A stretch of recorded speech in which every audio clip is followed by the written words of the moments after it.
probably get an hour. Okay, everybody. There I have your attention. Thank you all for coming. It's lovely to see you all. This is our second members' evening that we've done for quite some time, so thank you very much for coming along and supporting. It's very much appreciated. I hope this evening's talk is interesting. I apologise if it's a bit of a snore fest. Let's see how we go. For those of you who don't know, I'm Matthew Alden-Farrow.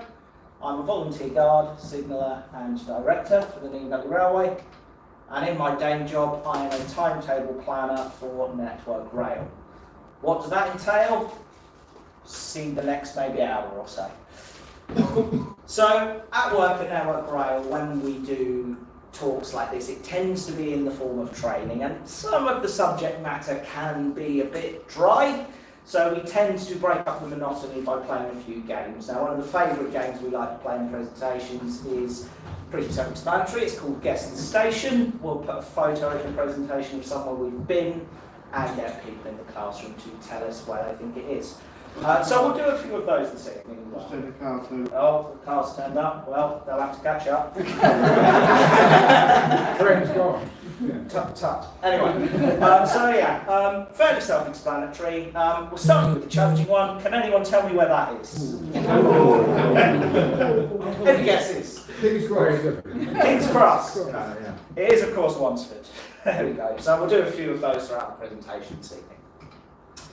What is a timetable planner? Big question. Basically, a timetable planner creates a train plan, and that forms the timetable for the national network. You will find planners working for operators, so for your passenger operators like LNER, Thameslink, West Midlands Trains, Avanti, and your freight operators like Freightliner, DP Cargo and GBRF. Planners for Network Rail will work for the capacity planning department, and their job is basically to build a functional timetable. Long-term planning teams create what we call the working timetable, which is basically the rail industry's blueprint version of the public national timetable. So when you go on the National Rail website and look up your train, we have all of that, but all of the other movements involved as well. So it shows all of the movements that go on the network. It's your passenger movements, your freight movements, empty coaching stock, light loco, networks trains, all of that is all in a beautifully arranged plan called the working timetable. Short-term planning teams are responsible for amending the working timetable. So they will enable trains to run around things like line blocks for engineering work, or for infrastructure that's out of use for damage, wear and tear, what have you. Network Rail's route planners are mainly responsible for planning the paths for your passenger operators. So these are your passenger services, empty coaching stock, light loco, driver training paths, and so on. Now these teams are split into several different regions, which are roughly the same as the British Railways regions and the areas operated by the big four railway companies. They're broken down into Anglia, East Midlands and London North East, North West and Central, Scotland, Southern, and Wales and Western. That's a slightly bigger version of that map for you. Interestingly, if you look down the Wales and Western bit, you'll notice they're all the same colour. Funding for infrastructure, that's a hard word to say, improvements and new railways is allocated by these regions. So this is why you will sometimes see in the media the projects in the Western region, this bit down here, come out the same pot of money as the funding for Wales. The Welsh government really doesn't like this, for obvious reasons. Freight planners. We work nationally, creating freight paths in the timetable. Freight is very much demand driven rather than, so with a passenger operator, the DFT will say, we want you to run X amount of services on this route, and they will add their own in as well. Freight's a bit different because they will have parts in the timetable, and that won't necessarily translate to a train running every single day.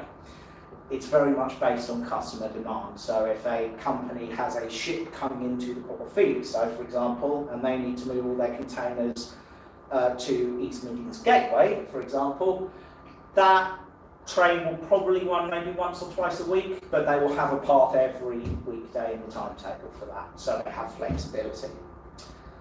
Freight's split into 3 teams. LTP Freight, which is where I work. We create paths in the working timetable, which can be utilised by an operator throughout that timetable period.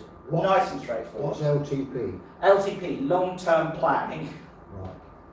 Sorry, please do fire questions at me, by the way. The railway loves an acronym, so if I've missed one and haven't clarified it, please tell me. We have informed travel of freight. Now these guys will amend and cancel freight paths around things like engineering possessions. So they will have a list of possessions in the country, they'll see what freight trains are going through them, they'll either amend or cancel paths as appropriate to move them around these possessions. And finally we have A4C Freight, who create short-term paths for operators. So we call it A4C because when they bid a path to run on day 1, the train will then run on day 3, A4C. I don't understand either.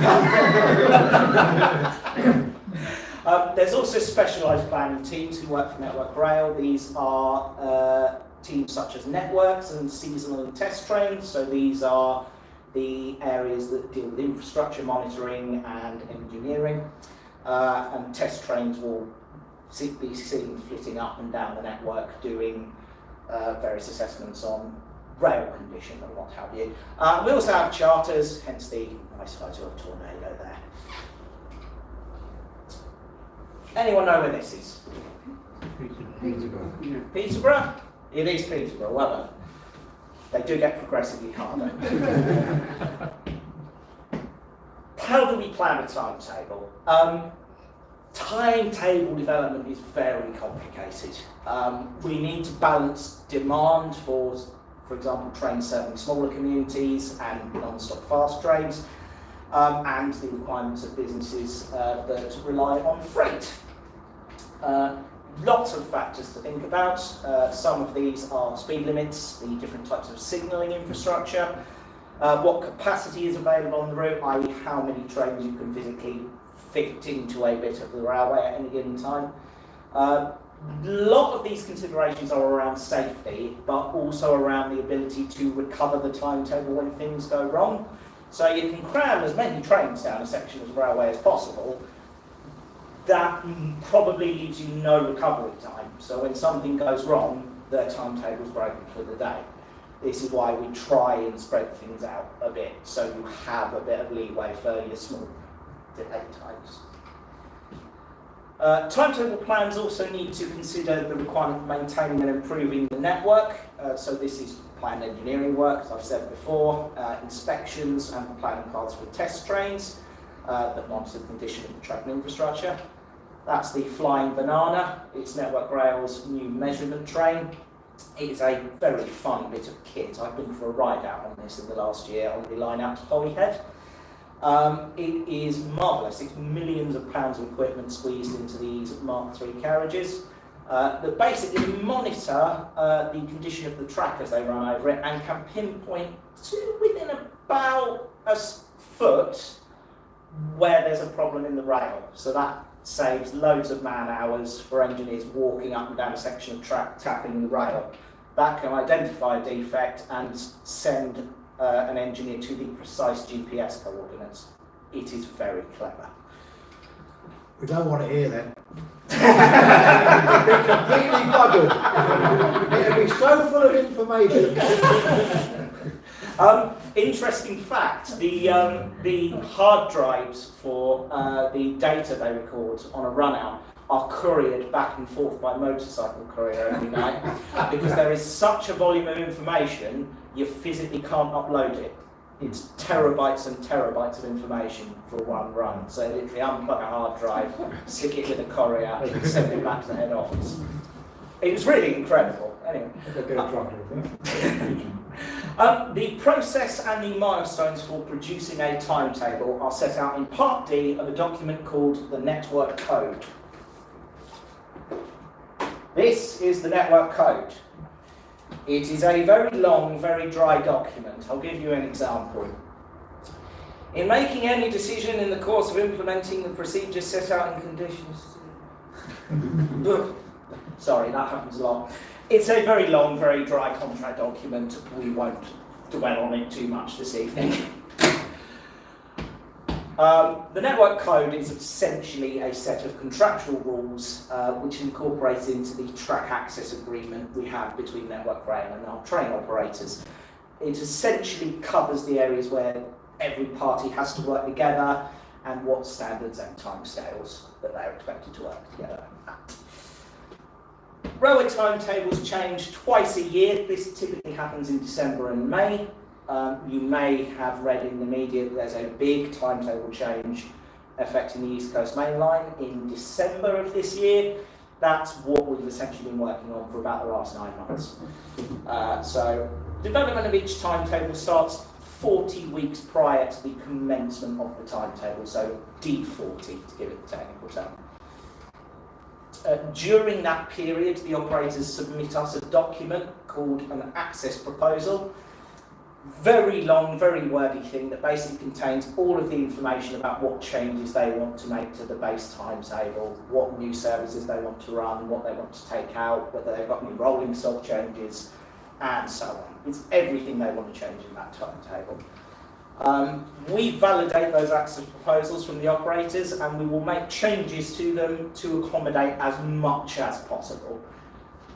As you can imagine, all the operators don't necessarily coordinate with one another. So, yes? Some timetables from one timetable to the next have very minor amendments. It just seems to be tweaking, but it might be more than that.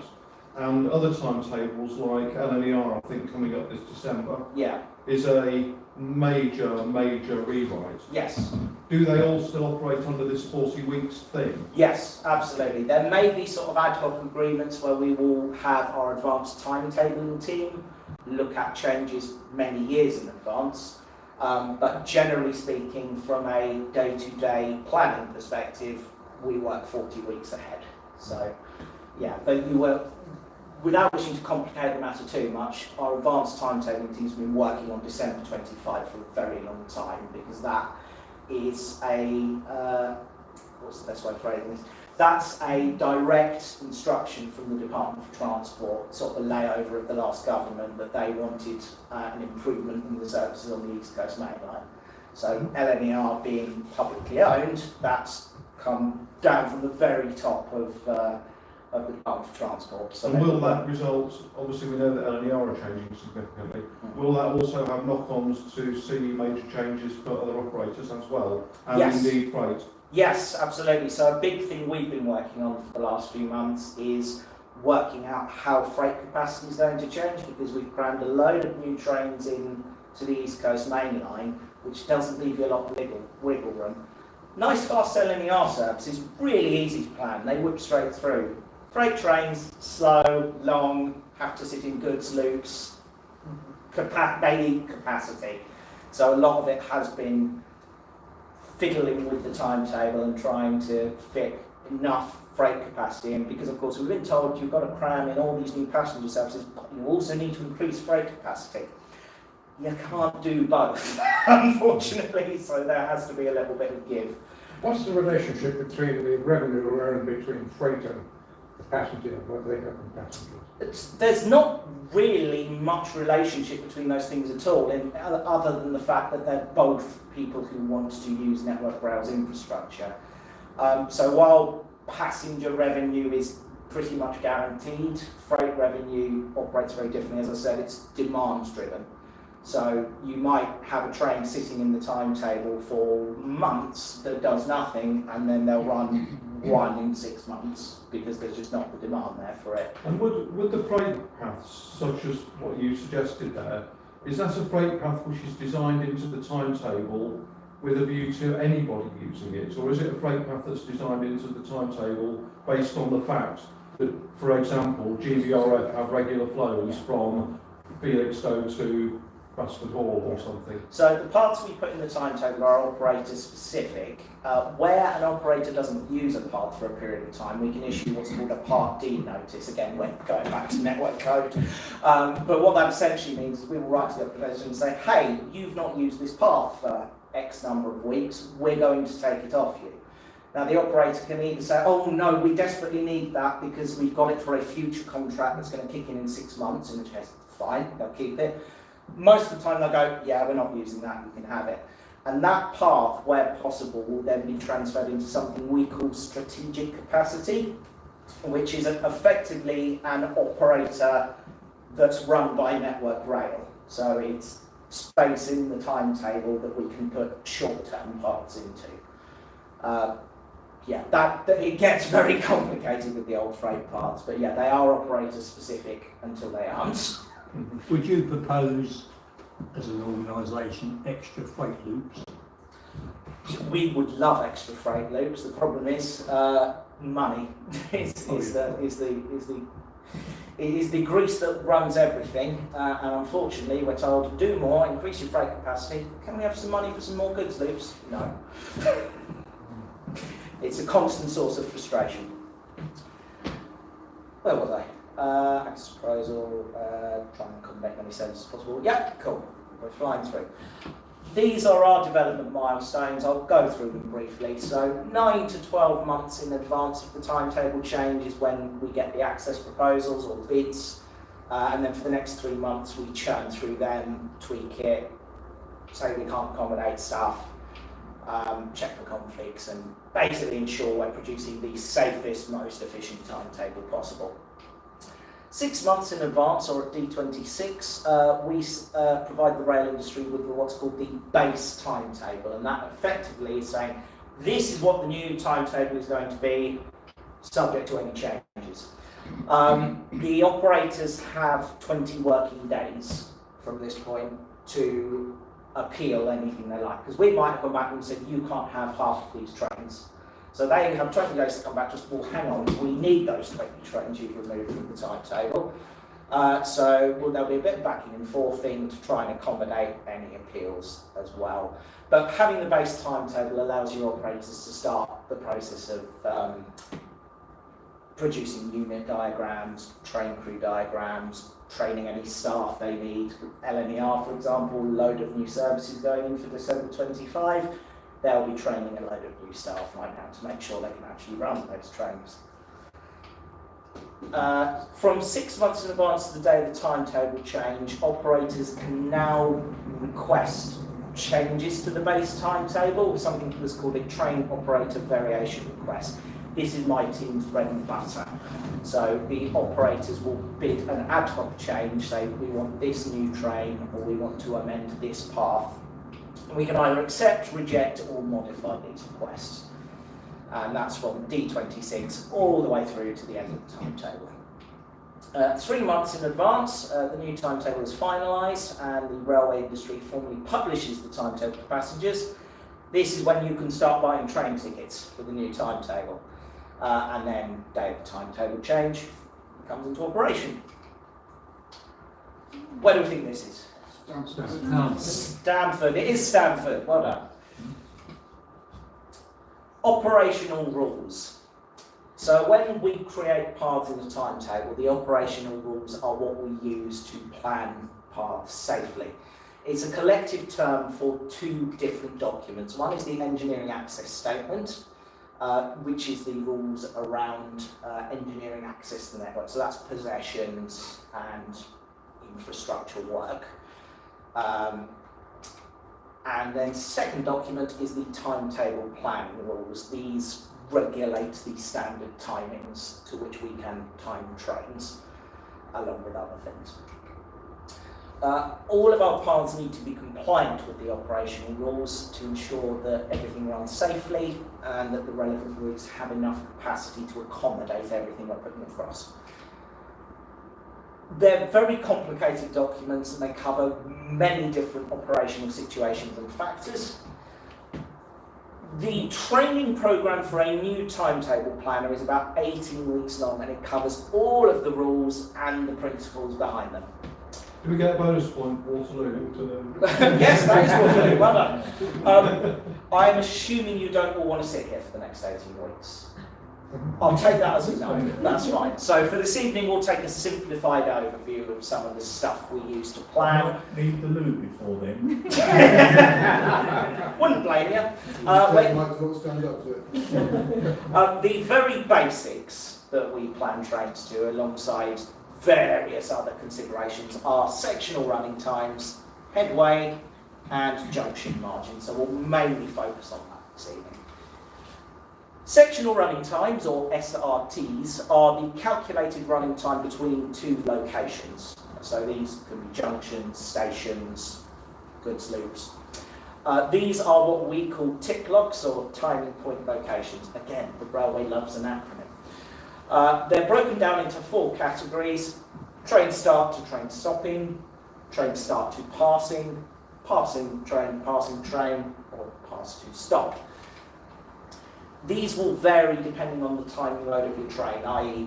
what the train is. So is it a multiple unit, is it a locomotive hauling rolling stock, how many bits of rolling stock is it hauling, what's the weight, what's the length, etc. The SRTs can be extended by adding what we call allowances. Essentially, it's extra time at a tick lock to allow for certain activities. So if you've got a train slowing down to go across a junction, that's not built into the standard SRT. So we will add additional time to account for that. So there was mentioned the length of the train. Yes. So to take Neely Valley, which I don't think you cover in your job. Probably not. When we've got a 6-coach train, Overton, for example, you Yeah. have to stop spot on. Yes.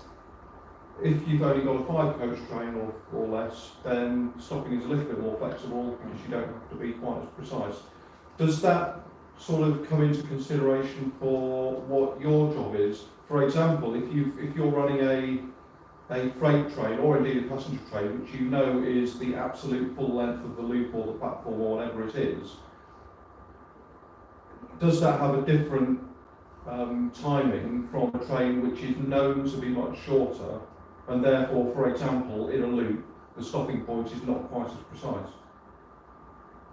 Yes and no. I'll explain a bit more clearly. So it's not built in, it's not something we actively consider, but obviously if you've got a very long goods train that's 2,200 tonnes, for example, that's only just going to fit in a goods loop, that's going to have a shorter sectional running time than a train that's 100 metres long.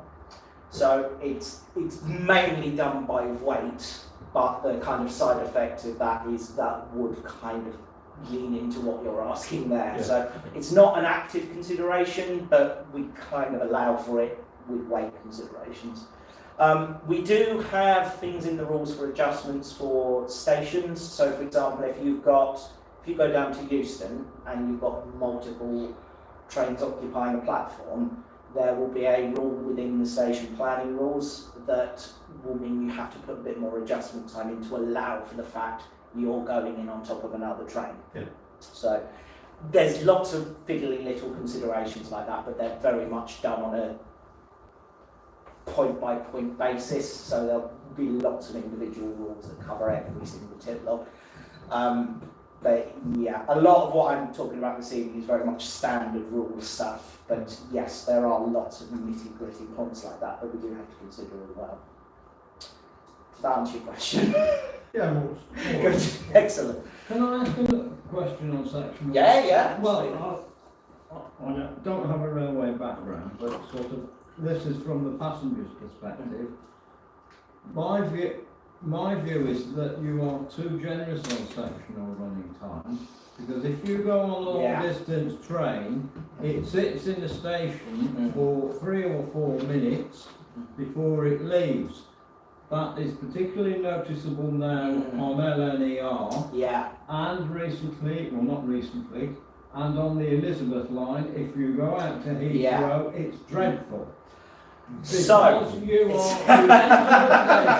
people get on and off, and the train can't go for 3 or 4 minutes until it's supposed to go. And the journey time, well certainly on the Elizabeth line, can be significantly reduced. So, we're getting into the dark arts of train planning a bit here, so forgive me for geeking out a little bit here. The 2 examples you've given there will have wildly different reasons for that. So for LNER, I know for a fact that their 3 to 4 minutes sitting at stations is a requirement of the rules. We have, for certain stations at least, and I believe for certain operators, specific dwell times we have to put into the train plan. These won't necessarily match the public timetable, because what we do in the background is something called public offset timing. So, for example, I'll use my local railway, which is Milton Keynes down into Euston.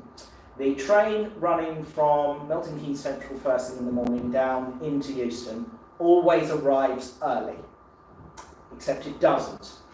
The time is publicly offset by about 3 or 4 minutes to allow for any delay time you pick up on the run into Euston. So you will always arrive at Euston bang on time according to the timetable. It's a little bit naughty, but there are operational reasons why they do that. Now, as for the Elizabeth line, because they have sort of a semi-automatic driving system on the Elizabeth line, the separation is woefully is like you said, the SRT is woefully too generous. So you do end up sitting a lot. It's certainly with newer rolling stock, the SRTs don't necessarily match up what happens on the day. Getting those changed is really difficult, because when you change the sectional running time of a particular timing mode, you have to consult every single operator, no matter whether their rolling stock will be impacted by this. And operators get really upset when you fiddle with SRTs, because Yeah, but if you're on the Elizabeth line, surely there's only one operator. No. there is, but you have to consult everyone that potentially impacts. So that's Right. everyone on the Great Western Main Line, for example. The Elizabeth And everyone line, on the the Elizabeth line is still far better than the Piccadilly. Don't Yeah. Come on. Don't get me started on London Underground, nothing to do with this. So while we're having a battery timetable. Yeah, go for it. This is great. I live at Biggleswade, so I use GTR trains a lot. So if a Thameslink train starts off from Peterborough 2 or 3 minutes late, the likelihood is it's not going to make up that time. It's probably going to stay 2 or 3 minutes late all the way down until you get somewhere where possibly it can get whatever. So it seems that this goes back a long, long way. That in this country, what we've tended to do, once we've actually worked out what new rolling stock is capable of, let's say, we time our trains to run pretty much flat out. There's a little bit of recovery time, perhaps coming into King's Cross or Euston or somewhere like that, which will allow for the fact that you might be 3, 4, 5 minutes late or whatever, and so sometimes you arrive early. And then there might be some other key places where you have a bit of recovery time or pathing allowances or whatever. Yeah. If you go on the continent, they seem to operate differently. They seem to operate. Everybody says, "Oh, the Swiss trains always on time." Yeah. Well, it seems to me the reason why they're always on time is the locomotive, the rolling stock, and the track might be capable of 140 kilometres an hour, but they only ever run at about 80% of line speed, or locomotive speed, or rolling stock speed. So they've sort of got distributed recovery time constantly throughout the whole run. So even if you do end up at some point because of a passenger disturbance or a station problem or whatever, if you end up sort of 3 or 4 minutes late, which does happen, Time to pick it up again. you can easily pick it up, and you end up arriving at some of the final stations on the line on time because the recovery time is distributed. And I just wonder whether the Europeans have got it right in this case, and how that would impact. Okay. They've got more track miles. Well, yes. They have. The politicians' answer to that question would be the European network operates in a very different way. There are various things about how they plan trains in Europe that are somewhat different to how we do things here. A lot of it is down to the fact that we, many years ago, separated our infrastructure and our trains. So there are many different parties involved. So doing anything to kind of improve that sort of thing is a nightmare, because you have to consult every single organisation under the sun. In Europe, in Switzerland, I believe track and train are operated by the same organisations. So doing anything like that, really simple. You don't have to ask, you just do it. In my opinion, I would say we could learn a lot from how Europe does things. I think, I hesitate to use this dreaded set of words, but Great British Railways is hopefully going to resolve some of these issues. That being said, we still don't really know how that organisation is going to fit together and what powers it will or will not have. So while I think publicly, from the political point of view, say, oh yes, Great British Railways, it's going to fix the railway network, everything's going to be much better. At the moment, we just don't know whether it's going to be better or not, because they're still working out how it's all going to gel. All we know for certain is that as people's franchise agreements are coming up over the next few years, the operators are being bought into public ownership, so they're being run directly under the control of the DfT. We still don't really know how that relationship's going to work yet.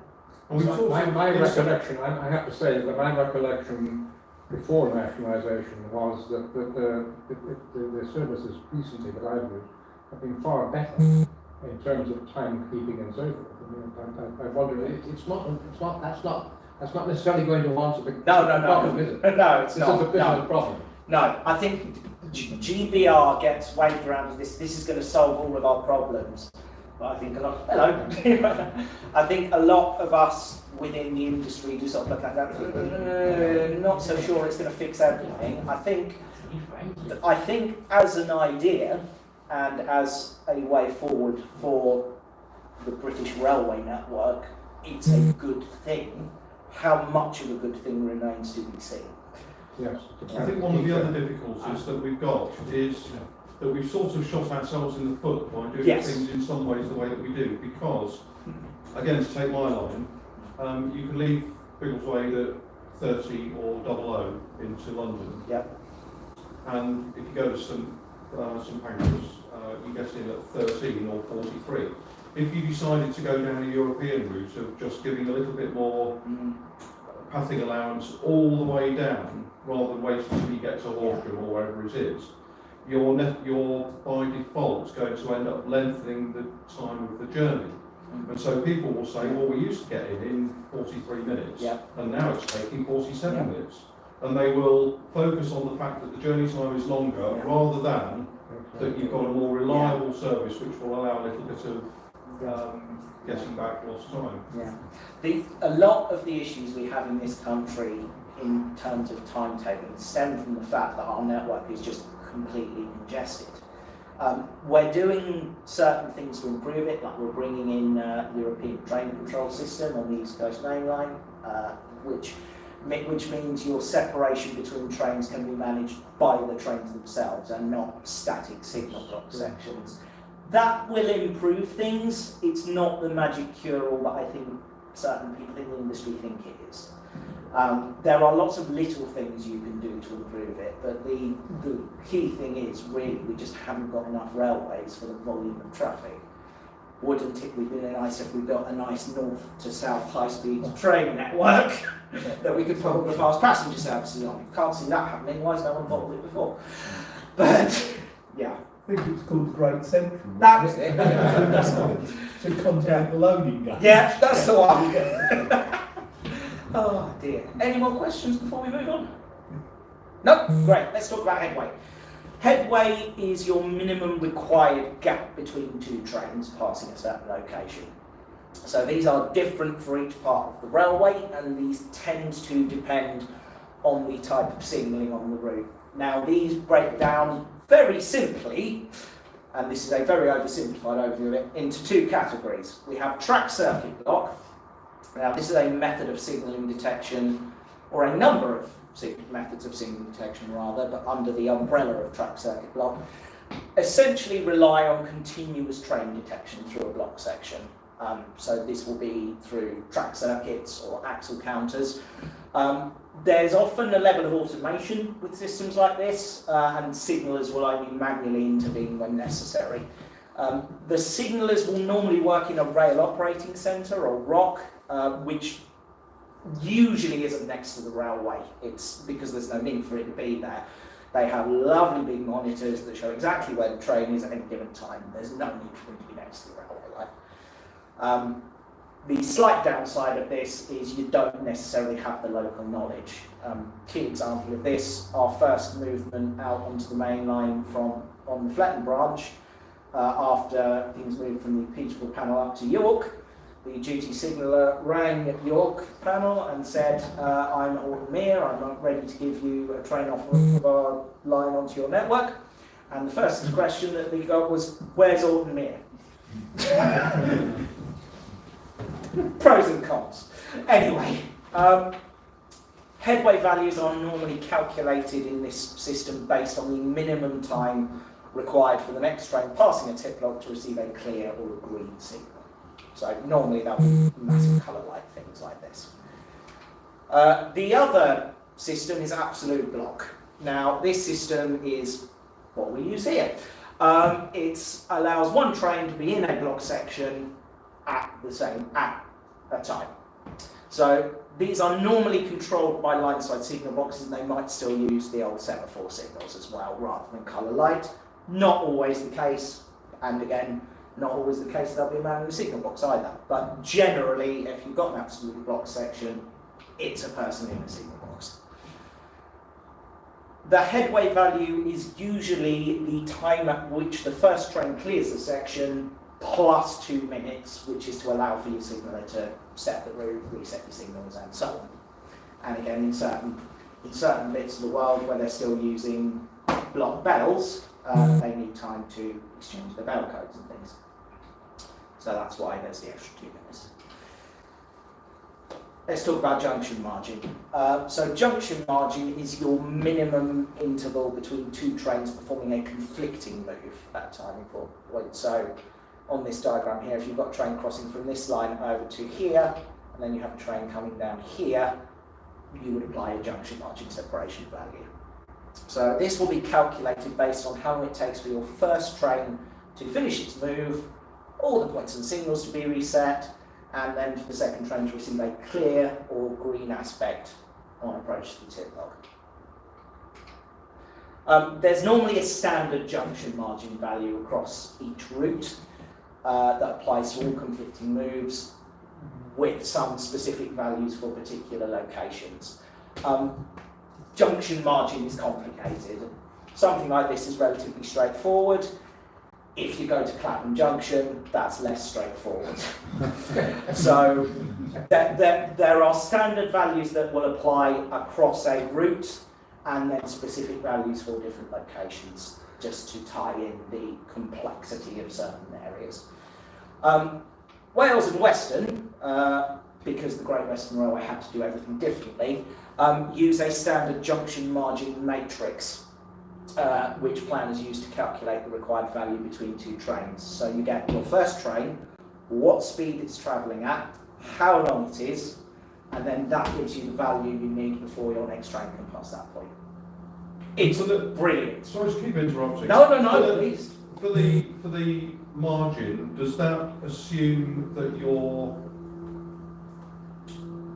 the train following the train, which is one train will be providing a conflict, yeah, and then another train will be approaching that junction? Yeah. Does it assume that the train that's approaching the junction second should not be slowed down? Yes. Or that it will possibly come up against the thread? All of the TPR values are calculated on green signals. Right. In reality, at short-term planning timescales, for example, things run on yellows and reds. It's not a perfect system. In an ideal world, everything would run on green signals and nothing would come to a stand unless it needed to. The world's not perfect. Drivers are a bit hesitant. We have poor rail adhesion. Passengers take a bit longer to get on and off than they normally would. Yeah. In an ideal world, the values in the rules would mean we have a nice, free-flowing, beautiful railway network. It's not how it works out at all, but we aspire to it, which I think is important. Where do we think this is? Stafford? Good guess. Nuneaton? No, not Nuneaton. Any advance? No. It's Milton Keynes Central. Don't feel too embarrassed. My wife and I live in Milton Keynes and my wife didn't get it either. So we're going to play a little game now called headway or junction margin. I've got a state-of-the-art simulation. I'm going to show you some train movements, and I'm going to get you to guess whether the value should be headway or junction margin. I say state-of-the-art simulation. What I actually mean is I'm I'm not proud of it. Anyway, right. I apologise in advance. These videos did not want to work when I tried this earlier, so we shall. It's been very attractive. It is. Right. Come on, behave. There we are. Right. Here we go. One train. Second train. What's going on there? Headway. Well done. Nice easy one to start you off with. Anyway. I've written some notes here that I haven't written out. They're both moving in the same direction on the same section of the railway, so you apply your headway rules. Next one. So we've got a tube train coming in. Imagine this is a station. It moves across this junction and then reverses to the other side of this station. Train passes to the left. Tube train disappears.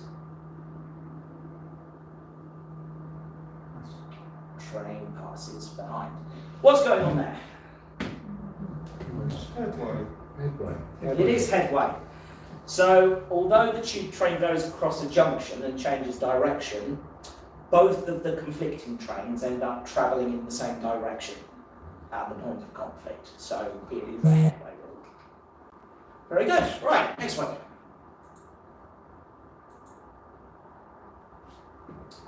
Train passes from the south the branch. hand of God? It is the hand of God. Train follows on the main line. What do we think is going on there?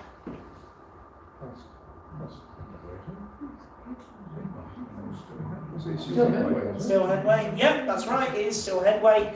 Although one train joins the main line from a branch line, both of them end up moving in the same direction, so your headway rules apply. There are some junction markings, I promise. Right, next one. Okay, right.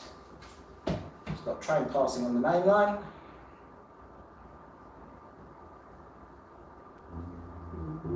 Train passing the other way on the main line, and train passing from branch line to branch line. What's going on there? Junction margin, well done. So the tube train passes on the main line. Thomas moves from the north branch line to the south branch line, crossing the main line in the opposite direction. These notes don't make sense, that's not what I've written. Ignore me, it's junction margin, let's move on. Right, here we go. I swear that one made sense in my head. Right, there we are. So the tube train passes on the main line. Passes on the main line. Hang on, it's the same one again. This is the same one. I'm so sorry. Okay. Right, hold on a minute. Okay, so let me explain what's going on there. So there's a number of things going on. Bluebell versus Thomas are moving in opposite directions to one another. Junction margin. Thomas and the tube train, also junction margin. They're moving in opposite directions. Bluebell and the tube train, they're going the same way. That's headway. Okay.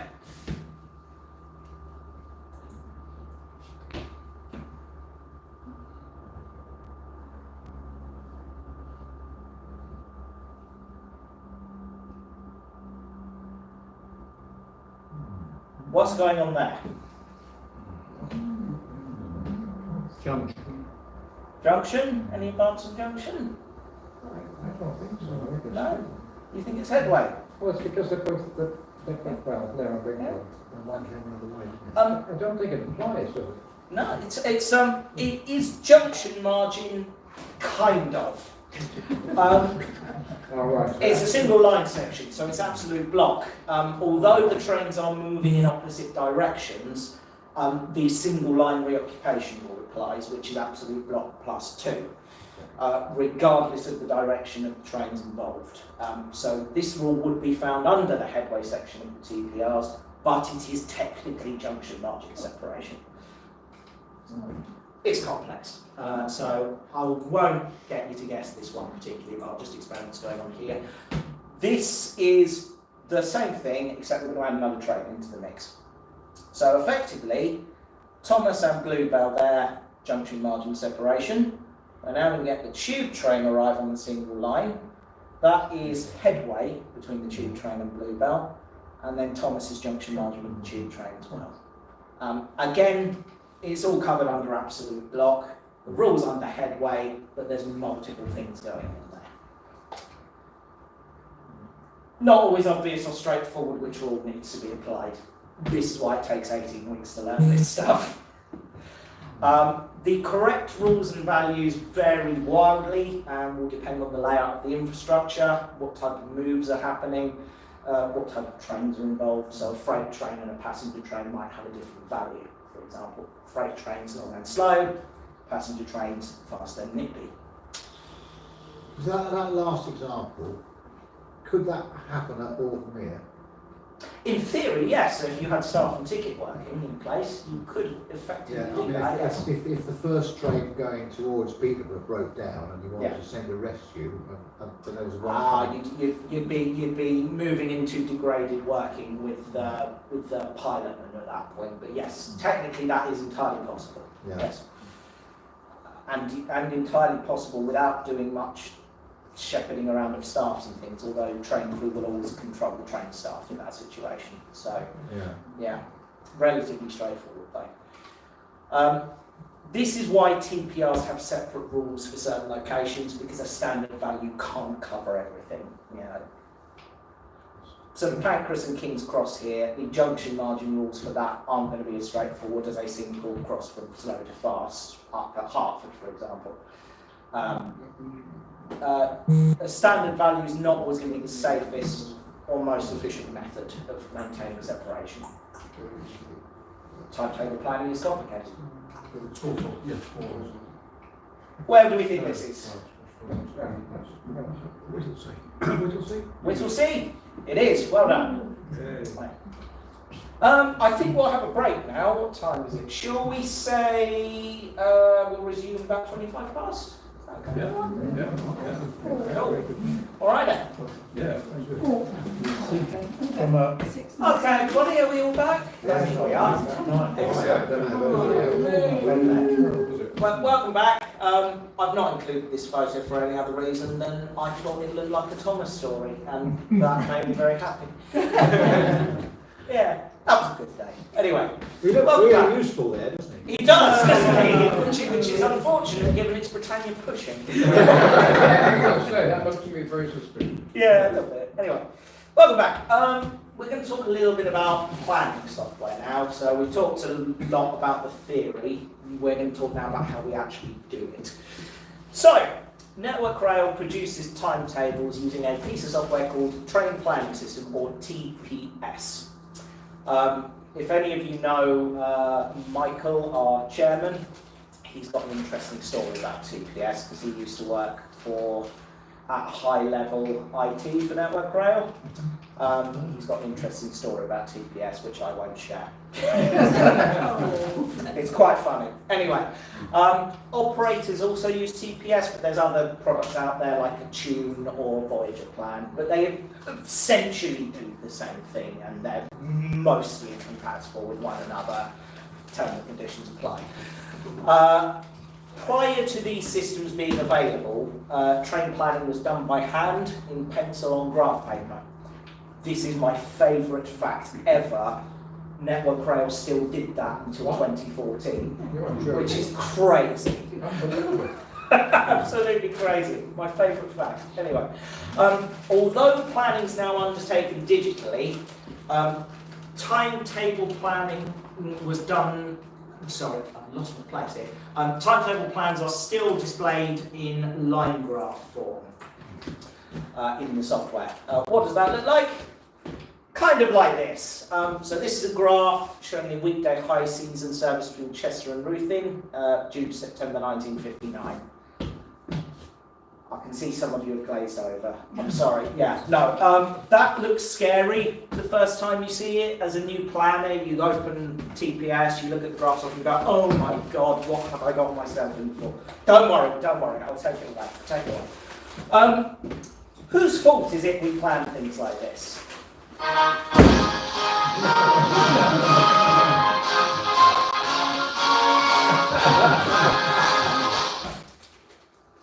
That may be a sweeping generalisation, so I'll clarify. That was brilliant with the door closing as well. I can't have that better. So in the early days... Brexit then. Not quite.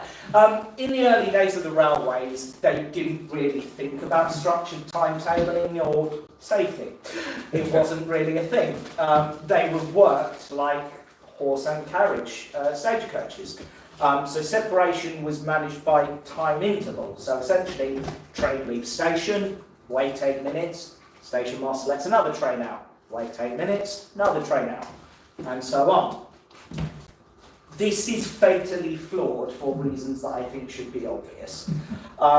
It was a key factor in a number of rail disasters. A big one in this country is the Clayton Tunnel rail crash in 1861. There were a number of things at play for that particular disaster, but one of the key things in the investigation was the station master at Brighton released the 3 trains that were involved earlier than the 8-minute interval. It wasn't the only thing at play, but it was found to be a factor. The other thing at play, the signal box, which had a semaphore signal at Clayton Tunnel, this was before sort of full semaphore signalling, that they had a semaphore signal at Clayton Tunnel to tell you when the train had left the tunnel at the other side. That signalman had been on duty for 24 hours, which is mad when you look at it today. Absolutely mad. And again, one of the things that was mentioned in the inquiry was the fact that a highly skilled job like that, the man should not have had to be working 24 hours to earn a living. The lead investigator was very critical of that. So, yeah. Anyway, slight sidetrack. But anyway, in the 1840s, a chap called Charles Gibbery, who's an engineer with the French Northern Railroad Company, developed a time distance diagram and ruler to build train plans and maintain train separation on the network. It's actually really straightforward. So you have the geographical route of the railway line on the vertical axis, the hours of the day on the horizontal axis, and then you have sloped lines which show where each train is heading, how fast it travels, and where it stops. This became the template for rail planning across the world because it's so simple and it works. We love things that are simple. That's a bigger version of that graph, and as a data nerd, that is beautiful. I love that. It's so pretty. Genuinely, as a planner who still works with this stuff, that is very pretty. Anyway, so we'll go back to our other graph now. Hopefully this is a bit less scary now. Let's label it. So we've got our route, Chester down to Ruthin there on the vertical axis. We have time on the horizontal axis, 0500 to midnight. And then these lines are our trains. So you can see where they're travelling to, where they've got stops. This one here, for example, has a stop around 9 o'clock. So far, so straightforward, I think. It's not broken. There's no reason not to do it this way, so this is how we still do it. It works, and it makes it really easy at a glance to see any problems. Where's this?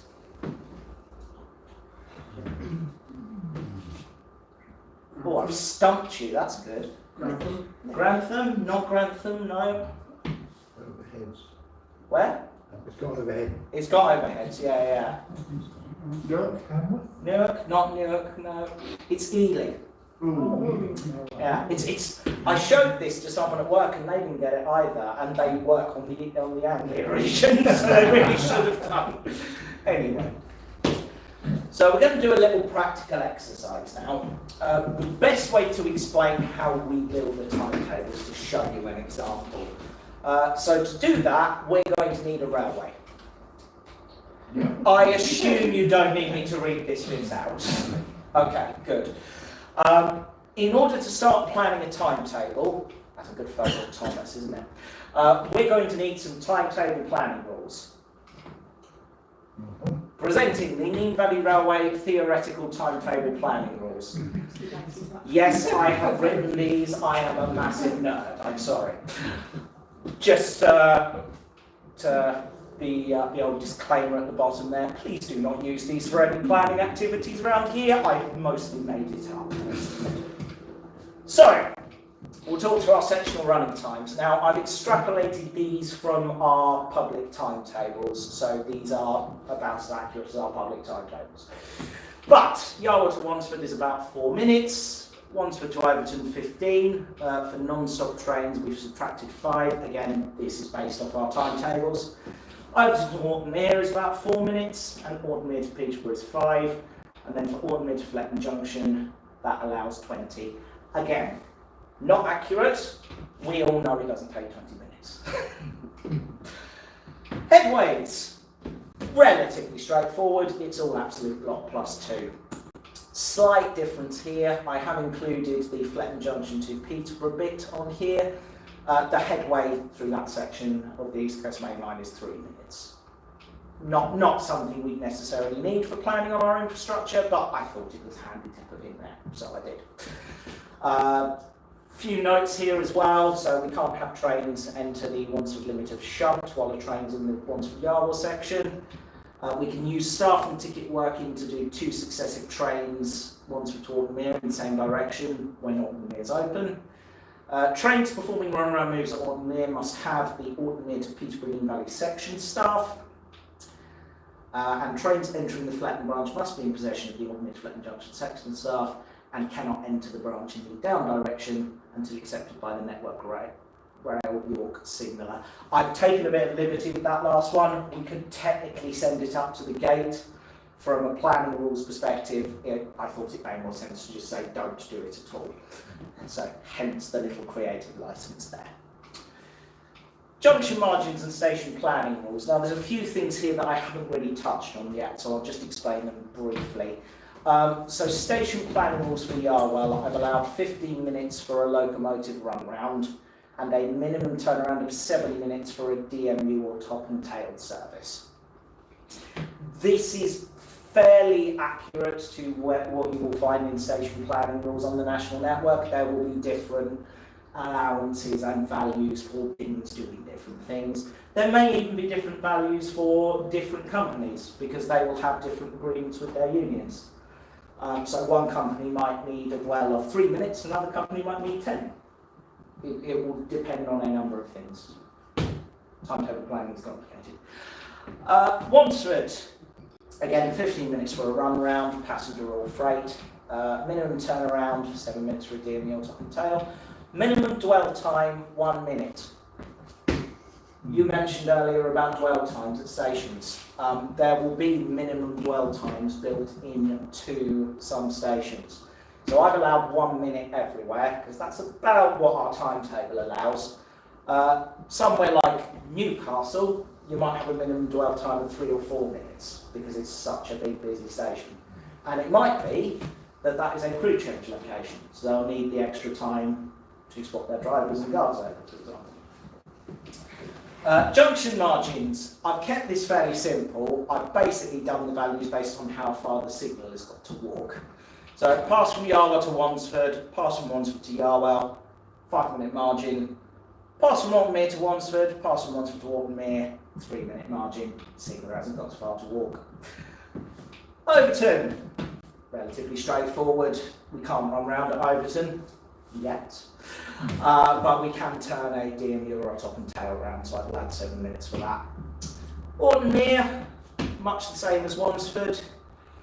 3 minutes passing Wansford to Alden-Farrow, 5 minutes bringing Valley to Alden-Farrow. Again, based on how far the signal has got to walk.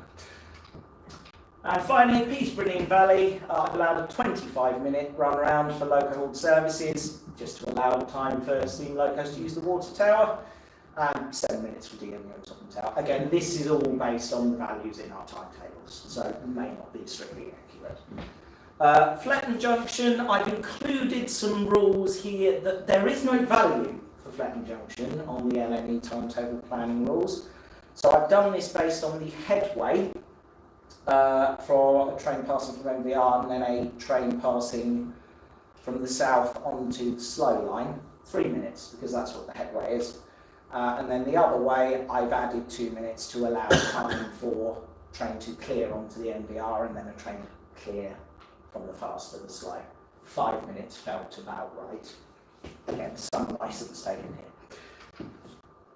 So we've got our rules, happy days. Let's have a look at one of our timetables. This is our timetable E, it's our silver service, 3-train service with a loco water train.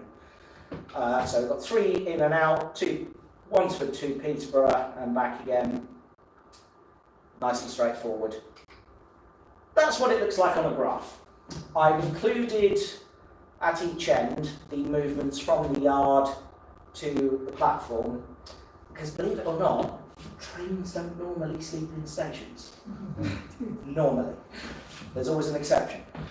So yes, I've included the shed moves at the end of the day, but that is what our silver timetable looks like on a plan graph. With me so far? Good. It's about to get more complicated. For the purposes of this exercise, let's imagine that the Nene Valley Railway maintains our infrastructure and then someone else operates our trains. We're going to need a company name. Let's call them GNVR, for example. Now let's imagine that a new operator forms and they want to add some additional DMU services into our timetable. We'll call them Nene-Link. We need to fit Nene-Link's trains into the existing WTT. So let's have a look at what we can do here. So, Nene-Link sent us an access proposal, and this is what they want to do. They want to fit these 2 trains into our base timetable. One departure at 11 o'clock, one departure at 1300. Simple enough so far. Let's have a look on the graph. That doesn't work. Can anyone tell me why? You've got trains stacking into each other halfway along the line. Yeah, good. I'm glad you've spotted that. That's right. There's one other thing. Can anyone spot it? One crossing at Overton. One crossing at Overton. Yeah, there's one other thing I'm looking for. No, I'll put you out of your misery. So we've got 2 clashes on the single line, here and here. And then at Wansford, Nene-Link have bid to use the same platform at Wansford as GMVR. Oh dear. No, that's a phone call to the operator. Sorry mate, this doesn't work. You can't use the single line at the same time, for obvious reasons. This needs a bit of a rethink. So a planner for the Nene Valley Railway looks at the existing timetable, makes some amendments to the existing GMVR parts and the parts in Nene-Link's access proposal, and they'll try and keep as close to each company's original timings as possible. That isn't necessarily the most efficient timetable. Train operating companies don't like to be flexible all the time, and you do sometimes end up with some slightly odd timetable choices. With a bit more work, this could be much more efficient. But this is our new graph. This now works. All of our paths are now compliant with the TPRs, and they've got the required amount of separation with each other, compliant with the rules. We've also amended the Wansford-Alden-Farrow station plans, so everything's using separate platforms. Happy days. Our working timetable's complete. Happy days. Publish the timetable, offer back, lovely, job done, relax, start working on the next timetable change. Both the operators are happy with this plan. Timetable starts operating from the timetable change date. All ticks along beautifully. Lovely stuff. Let's introduce the third operator. We'll call them East Coast Steam. East Coast Steam are a charter operator, and they sometimes stable their trains out there, out ones with MPD. They don't have a WTT path. There's no value in them having one. They don't come here often enough. So they usually will send us an STP train operator variation request whenever they want to run a train on our infrastructure. Simple enough. Oh look, we're getting a bit in. Hello MVR, we'd like to stable our mainline locomotive at Wandsford next weekend. We're arriving in Peterborough 1500 on Saturday. Can you accommodate us please? No problem. Let's have a look at our WTT. So, there's a lovely bit of capacity along here between 2 Papa 83 and 2 Whiskey 83. I think that'll work. Let's put some timings in. Yeah, that looks okay to me. We've got dwell here to allow the train to pass. In through there, we get 2 Wandsford before he departs. Yeah, happy days. That all looks good. Here is our STP timetable, which now includes the East Coast steam movement from Fletton Junction to Wandsford, that bit there. It looks okay, but let's double check the graph. Yes, that's all good. All the trains are compliant with one another, and East Coast Steam's STP train can be accommodated without any flexes to existing paths or amending our signal box opening hours. Brilliant! Right, 3 o'clock, it's home time, so does anyone want to go down to the pub? It's always at 3 o'clock in the afternoon. It's actually 1600 at Peterborough, can you still... Absolutely, no problem. Right then, let's have another look, shall we? So it looks like we'll have to accommodate the East Coast Steam path after 2 Whiskey 83. So let's pop some timings in. Looks okay to me. So this is our new STP timetable. Unfortunately, this means our signaller is going to be getting some overtime pay. It's double nothing on Saturdays, I think, isn't it? Let's double check the graph again. Yep, new plan works. Again, this is not as efficient as it could be. Given full flexing rights that you would have in the timetable development period, we'd be able to move the paths around a bit more to make things less clustered, make the spread of services reflect demand, and make sure every operator is using their assets more efficiently. Operators do have their own constraints to think about, so we're thinking about unit diagrams, driver diagrams, where they can change train crew, what agreements they might have with their unions, and so on. So they can't always be as flexible as we would like them to be. So we end up with imperfect timetables like this one. Again, with a bit more time, we could probably spread these out a bit more and make things run a bit more smoothly, but the operator's not necessarily going to agree to it. So that's what we've ended up with. Guess the station. Ipswich? Ipswich? No, it's not. It's an all-sort train.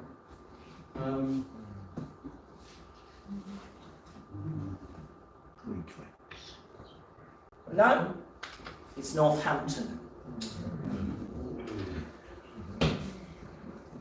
So this has been an extremely simplified overview of what timetable planning entails. There's a lot of other things that we could cover that I haven't really touched on this evening.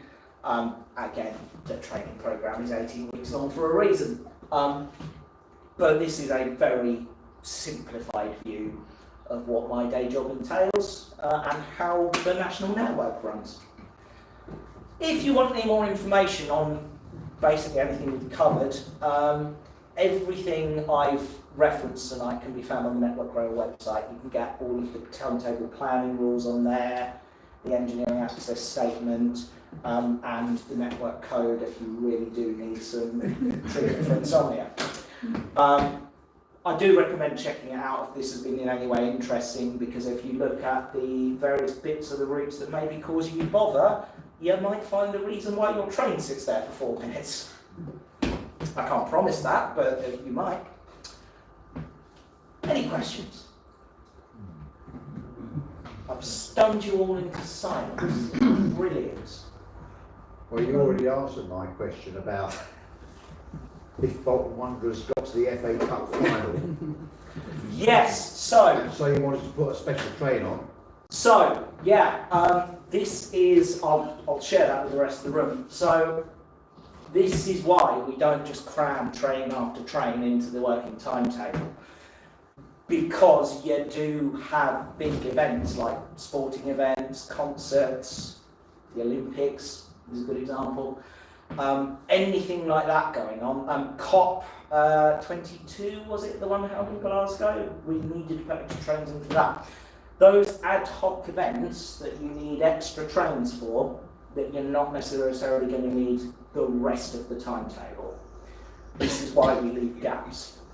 And this is why our short-term planning teams will move things around for these events. So on a football game day, if you've got something happening at Wembley, you will see every London terminal will have extra trains, particularly coming from wherever the home team might be. So, yeah, it's there are ad hoc arrangements we make with the operators for special event days like that. It's not always a perfect arrangement, admittedly. These are sort of pressure points on the day. You might find we pick up some more delays on event days like that. But we need the flexibility into the timetable. Again, this is why we don't just cram the network full. We need recovery time. We need space for those extra chains if we need them. It might be a freight operator isn't running that week, so we can fit a nice extra passenger train in its path. Well, hey, happy days. Not a perfect system, unfortunately, and we won't always be able to accommodate what the operator wants to run. So there's a lot of toing and froing, and well, we can't offer you this many, but we can offer you this many. We can do this, but in this path. Yeah, it's a constant negotiation between Network Rail and their operators. And you never get it perfect. We have very contentious discussions, certainly at STP timescales. But this. You said that you were particularly working involving Milton Keynes Central. So I live in Milton Keynes. You live there, right? Milton Keynes is where our capacity planning team is based. And that's for a very much wider area. But the question I had was, if and when HS2 finally does get connected to Birmingham, yeah, what effect in practice is that going to have on? So, okay, I may go off on a rant here and I may say some things that are quite controversial, so bear with me. HS2 in its full original plan was marketed as being about decreasing journey time. That was never the point. It was never the point. The whole point was HS2 would take your fast services off of the West Coast and the Midland Main Line and put them on their own dedicated piece of infrastructure, which frees up more room for stopping services and freight services. In its fully planned form, HS2 would have been brilliant because it would have freed up capacity all the way up almost to Scotland.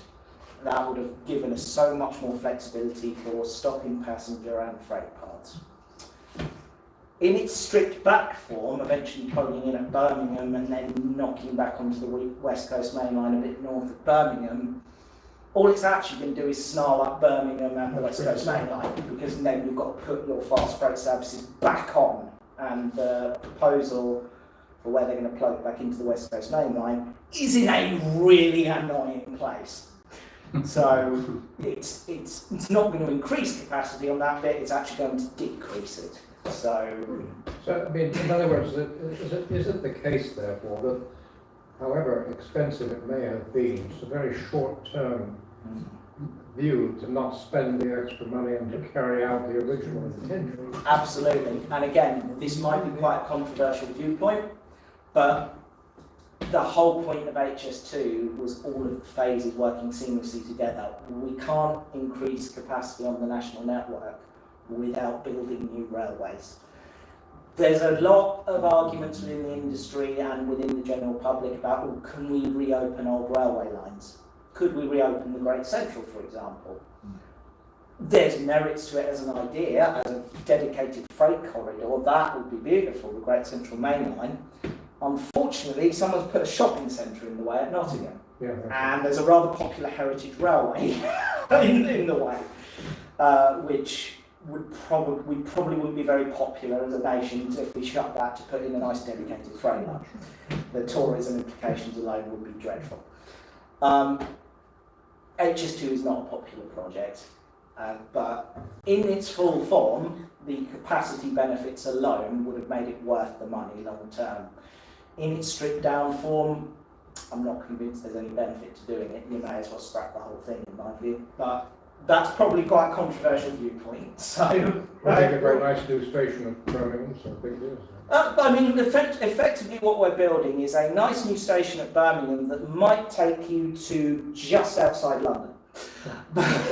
it's crazy. Yeah. Wasn't it overspec'd in the first place in regards to they wanted the trains to travel at a certain speed or higher than normal, and therefore the whole infrastructure had to be constructed in a different manner to normal? So there is an argument to be had there that it would have been cheaper to build it at slower speeds. Yeah. It's potentially an argument I sympathise with, I have to say. However, the whole point of building a new railway is you build up to modern spec. If you go to France, for example, their high-speed railways are streets ahead of ours. Their infrastructure is decades ahead of where we are. We are effectively cramming high-speed train services onto a Victorian railway. Yes. In a lot of places. If you're building a dedicated route, you may as well make it high speed because you get the capacity benefits and the reduced journey time as well, which was marketed with the project as a primary benefit. It's very much a secondary one, in my view. Yes, faster journey time is great. Yes, steal some customer away from sort of internal flights. That can only be a good thing. But it was only ever, from an industry point of view, certainly a secondary benefit, the speed. The thought behind making it a high-speed line is if you're building it a new railway anyway to increase capacity, it may as well be a quick one. So I can see the argument of, yeah, it might have been cheaper if it had been slower. Yeah, but essentially you're just extending the existing Victorian infrastructure. If you're building a new railway in the 21st century, make it a 21st century railway. Yeah, but you could, it doesn't. I would say you're supplementing the existing, even if you're building slightly slower ones. Yeah. So you would still achieve the fact that your freight trains could have a better passage through because your passenger trains are on a separate line. Yeah. So there's an argument to said to save money in that respect, and yet still reap the benefits of other services being able to get to places more easily. I think there's an argument there. I'm not an infrastructure engineering expert. I can't put my hand on heart and say, oh yes, it would definitely be cheaper if you built it with a slower speed spec. I can't say that with any degree of expertise at all because I'm not an engineer. So there's maybe an argument there. I don't know. It's a debate that I think isn't really worth having anymore. We are where we are, unfortunately. Do we have a question over here? Oh, sorry. Yeah. I know the Royal Train is not or is being phased out. Yes. Did that have precedence over anything else? So there is a fun story about the Royal Train. When I first joined the planning team, I went on a charter train with a lovely chap who, when it was under British Rail, used to plan the Royal Train. And then as it moved into privatisation, he continued to plan the Royal Train. The Royal Train is a bit of a funny one because you've got all the additional security concerns. So what planning the Royal Train tends to involve is if it has to stop anywhere, it has to park behind other things. So if it's on a through line, you'll put a train in a platform and hold it there until the Royal Train's gone. It's about preventing any assassination opportunities, basically. So this chap was telling me he used to have really entertaining conversations with route control and then when things became privatised with other railway operators. Yep, I need to hold your passenger service here for an extra 5 minutes. That's going to completely break our train crew diagrams. Why do you need to do that? We can't tell you that. So it didn't necessarily get priority, but there were certainly extra planning considerations. Anecdotally, the Royal Train was actually operated by DB Cargo. I don't know what they plan to do with it now it's being phased out, whether it will be preserved in some form, whether they might stick it out on charters or something, I don't know. It's a shame it's going, really. Jeremy Hoskins will probably buy it. Oh, probably. He seems to buy everything. Yeah. Do third parties, and I'm thinking particularly of drivers actually here, understand or get taught any of the detail about what you've told us? And what I'm thinking of particularly is, I don't know whether this is true or whether it was a sort of embellished story. The freight train was held in a loop, as presumably as books. There was a reasonable gap in passenger trains, so the freight train was let out early.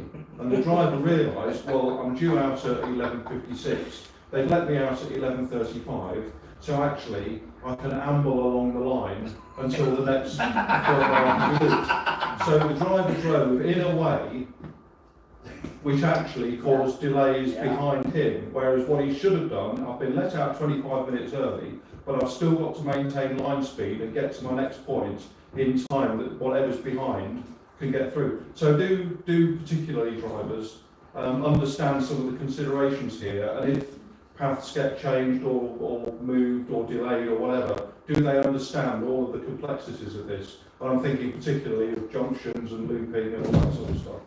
So, to answer your question, no, they don't. And I know this because one of my previous roles was as a guard for West Midlands trains. We did not get taught the complexities of train planning at all. So we would get our diagrams for the day and see that we're stopping in certain places for a weirdly long time, that we have an empty coaching stop movement doing a weird thing over a bit of railway, and none of it makes sense until you get in a room with a planner who explains it to you, and then it clicks.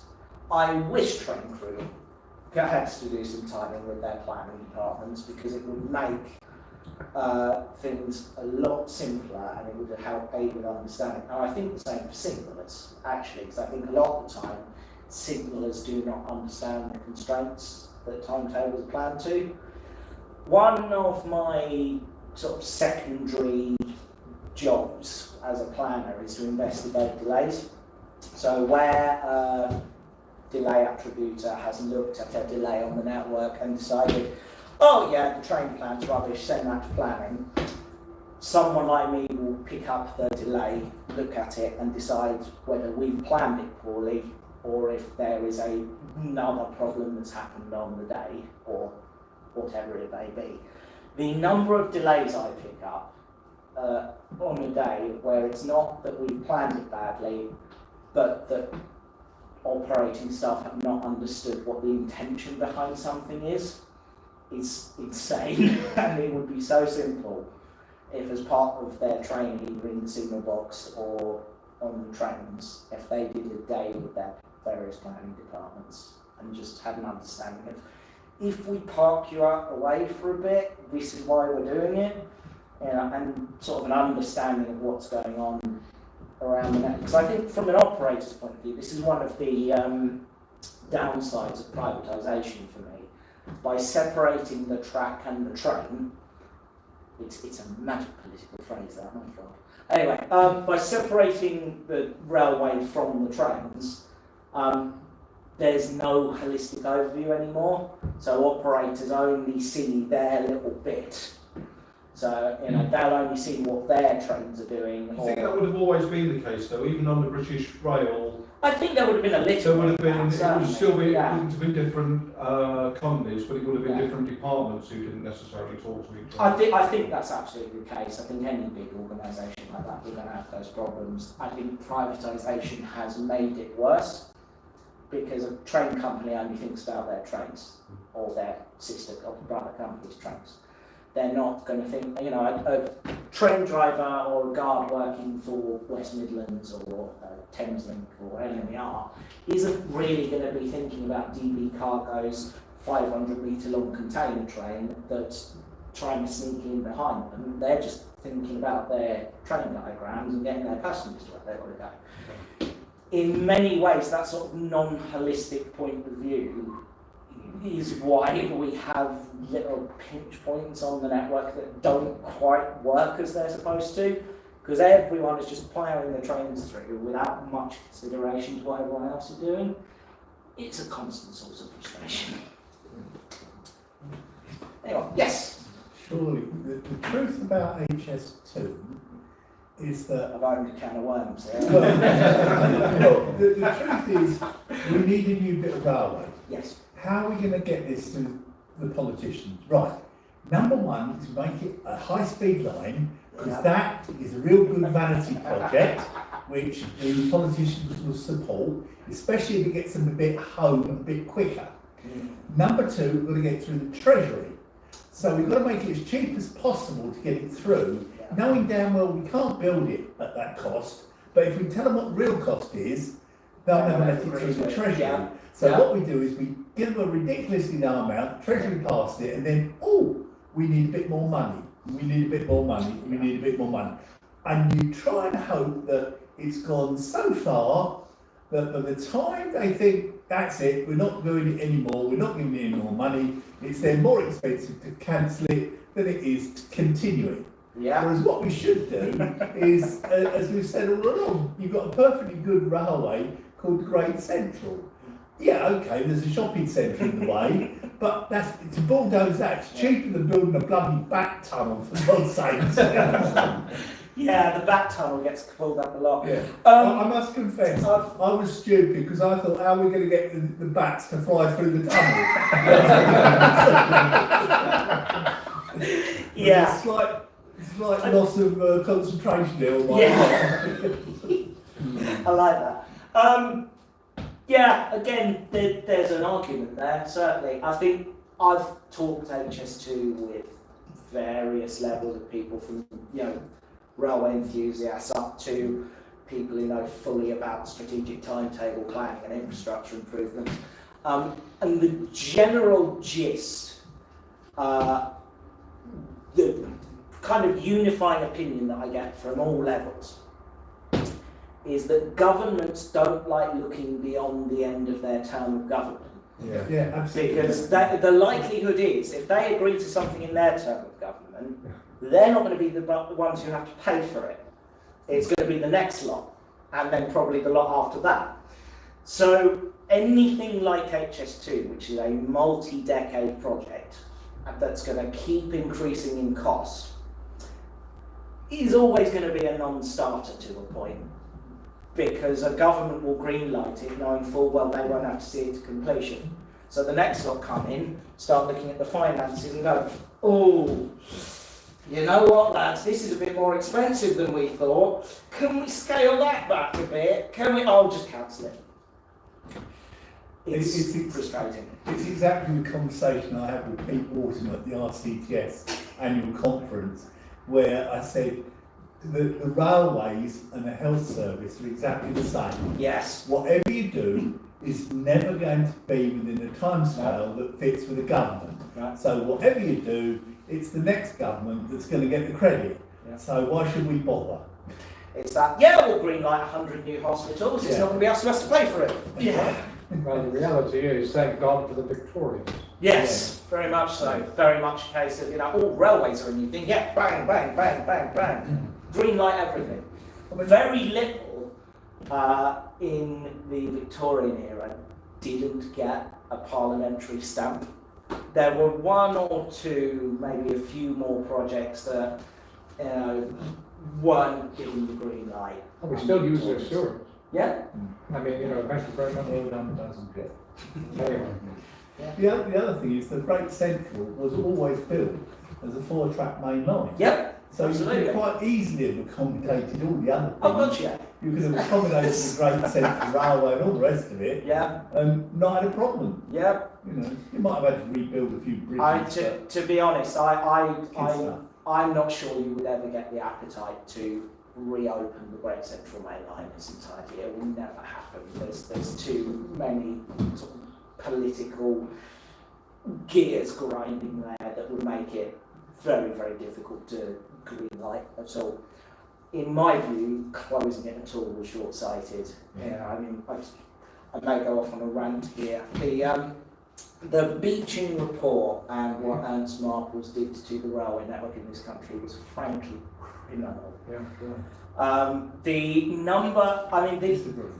whole point of the modernisation of British Railways report was basically these lines don't make any money, you shut the ones that don't make any money. The point of nationalisation wasn't for those lines to make any money, as it wasn't when it was the Big Four. Those lines never made any money. What they did was they brought people from the isolated rural communities to your big railway, which is where you made your real profit. And it also meant that you could take freight trains from your big mainline railway, drop a couple of wagons off, and deliver them directly to where people lived. They weren't ever supposed to make a profit individually. That wasn't the point. I'm a heretic. I think Beeching actually saved the railway. If he hadn't done what he did, I don't think we'd have had any railway left. Because the politicians would have said, it's costing us too much, close the bloody lot, and particularly Marples would have said, my wife's company will build you a motorway. I'm going to say something that's potentially controversial here. Dr. Beeching is a very misunderstood human being. He was brought in from a non-railway background to do a job. Yeah. That job was to decimate the British railway network. If you look at it like that, that man did his job impeccably. I cannot blame him for that. He was brought in to do a job and he did it. The real villain of the piece is Mr. Marples and his road building company. And also, if you go back before Beeching, if you have a look at railway atlases going back, you can buy them obviously. Beeching was more of a rationalisation. If you actually look before that, the number of branch lines particularly that were closed long before Beeching came along. Stanford branch, for example. And you got buying for it as well. And they simply weren't, they were neither profitable nor used, with stations which had either so low patronage or called in so close to villages that they were only able to have a couple of trains a day. They just weren't viable. And actually Beeching was more of a rationalisation than it. And maybe the wrong lines were closed, and maybe some should have stayed open with hindsight. Beeching saved the essential network. That's the point. The other thing I would say is we should be like the French. Stop horror. When we close a railway, we should safeguard the route and not sell it off in piddling little portions at chicken feed price. Which is exactly what we've done with the Bicester to Bletchley bit of the East-West Rail. So reopening that has been really quite simple because in a lot of places the track was still in situ. None of it was any use, but you could just lift it up, level it all out, throw some track back down. It takes ages, but it's a relatively simple and relatively cheap job. If we had more mothballed railway like that, new diversionary routes would be really simple. Trouble is, we sold it all off, we built things on it.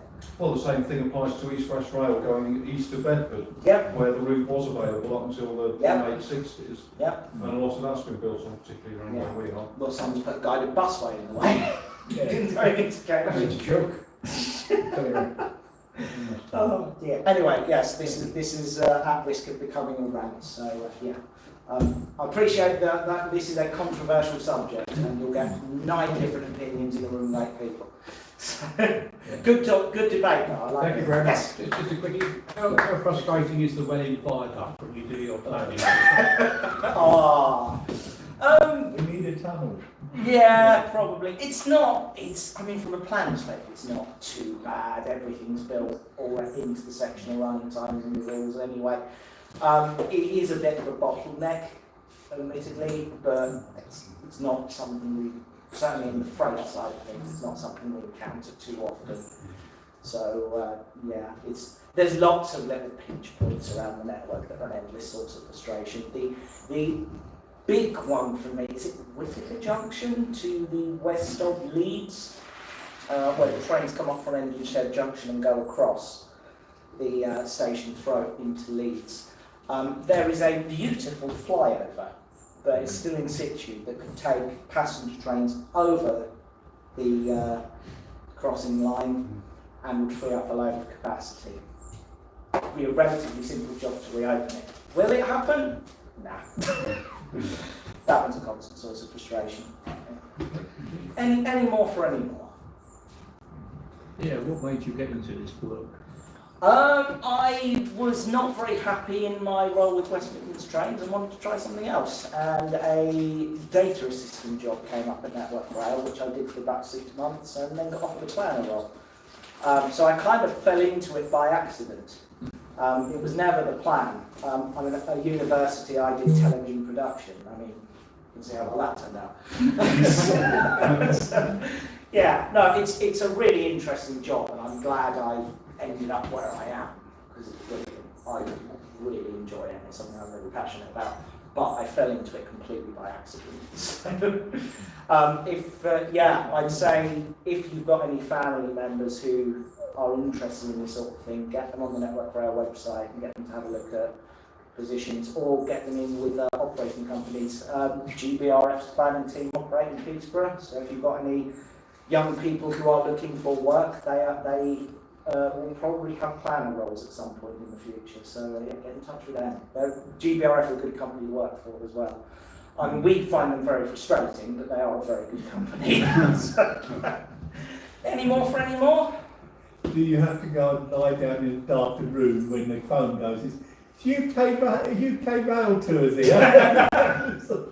That's charters, I don't involve myself in that. Smart move. Yeah. Any more? Thank you very much. Thank you.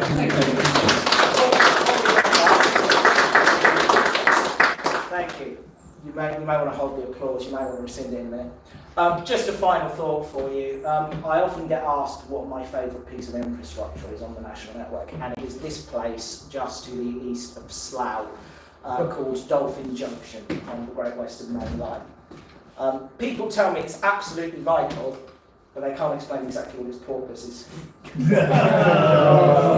Thank you for coming. Good night. Can I just say a word of thanks to this gentleman over here, who I think does more hours than anybody else in the railway. I'm sorry, Matt. Thank you very much.